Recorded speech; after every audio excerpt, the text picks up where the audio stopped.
Welcome back to another episode of Health Basket. When blood is donated, it is converted into three different parts, that is whole blood, plasma and platelets. In times of dengue, when the person is suffering from dengue, we are doing platelet transfusion, and when the person is having burns, we are doing plasma transfusion. So these are the conditions when they require blood or blood components.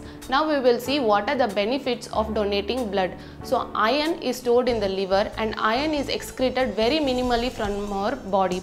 Hence, when there is an iron overload, it produces symptoms like darkening of the skin, arthritis and abnormal heart rhythms. So this can be harmful. So when the blood is donated, it creates better blood circulation and the vessels become healthy due to that, and also the oxygen carrying capacity of the blood gets increased, or the flow of oxygen is increased. So better blood flow reduces the risk of clots, and it also leads to healthier heart, and also it reduces the risk of stroke. So some scientific studies have shown that by doing proper blood donation or by doing regular blood donation, it also reduces the risk of cancer.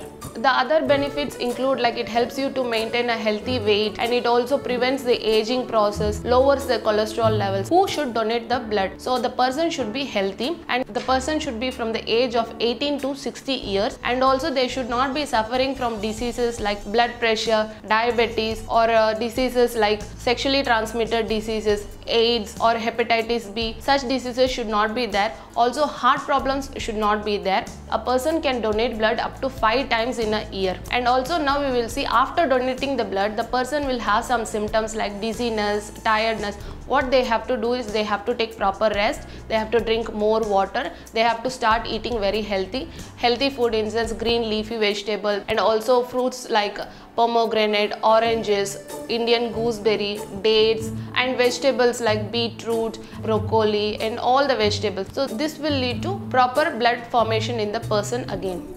To get more health tips from the best doctors, subscribe to Health Basket YouTube channel and don't forget to click the bell icon. Stay connected with our Health Basket page on social medias.